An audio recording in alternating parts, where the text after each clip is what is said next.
গত ৩ আগস্ট প্রসিকিউশনের সূচনা বক্তব্যের মধ্য দিয়ে শুরু হয় ক্ষমতাচ্যুত প্রধানমন্ত্রী শেখ হাসিনা, সাবেক স্বরাষ্ট্রমন্ত্রী আসাদুজ্জামান খান কামাল ও সাবেক আইজিপি চৌধুরী আব্দুল মামুনের বিরুদ্ধে জুলাই অভ্যুত্থানের মানবতা বিরোধী অপরাধের বিচার কাজ।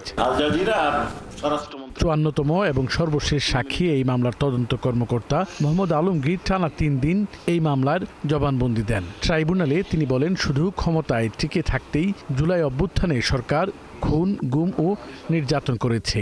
শুধুমাত্র এই সরকারকে টিকিয়ে রাখার জন্যই, অর্থাৎ শেখ হাসিনা তার ক্ষমতাকে পাকাপোক্ত করার জন্য যে অপরাধ যে ধরনের কার্যক্রম গ্রহণ করা দরকার, যখন যেটাকে সঠিক উনি মনে করেছেন, সঠিক অর্থাৎ অবৈধ মানুষ খুন করা, মানুষকে গুম করা, মানুষকে হত্যা করা, তারপরে নাশকতা করে আরেকজনের উপর দোষ চাপিয়ে দেওয়া, জঙ্গি নাটক, যে প্রক্রিয়া যখন যেটা তার কাছে সুইটেবল মনে হয়েছে তিনি সেটা করেছেন। জবানবন্দি চলাকালে জব্দ তালিকার তথ্য উপাত্তের পাশাপাশি জুলাই আন্দোলন নিয়ে বিবিসি বাংলা ও আল জাজিরায় তৈরি প্রতিবেদনও দেখানো হয়। সেখানে উল্লেখ করা হয় শেখ হাসিনা কিভাবে মারণাস্ত্র, ড্রোন ও হেলিকপ্টার ব্যবহারের নির্দেশ দেন। যাত্রাবাড়ি এলাকায় কিভাবে নৃশংস আক্রমণ করা হয়েছে।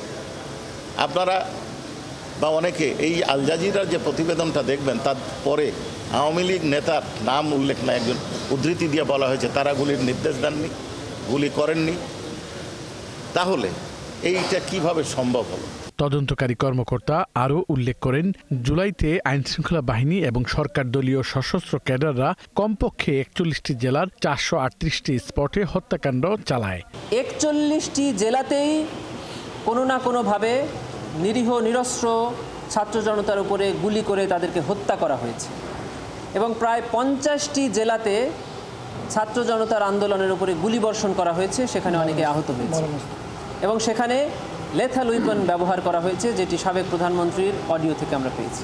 জবানবন্দি শেষে রাষ্ট্রনিযুক্ত আসামি পক্ষের আইনজীবী এই সাক্ষীকে জেরা শুরু করেন। পরে ট্রাইব্যুনাল ১ জেরার কাজ সোমবার পর্যন্ত মুলতবি করেন। সোমবার এই মামলায় তদন্তকারী কর্মকর্তার পরবর্তী জেরা চলবে। সৈকত সাদিক, ৭১, ঢাকা।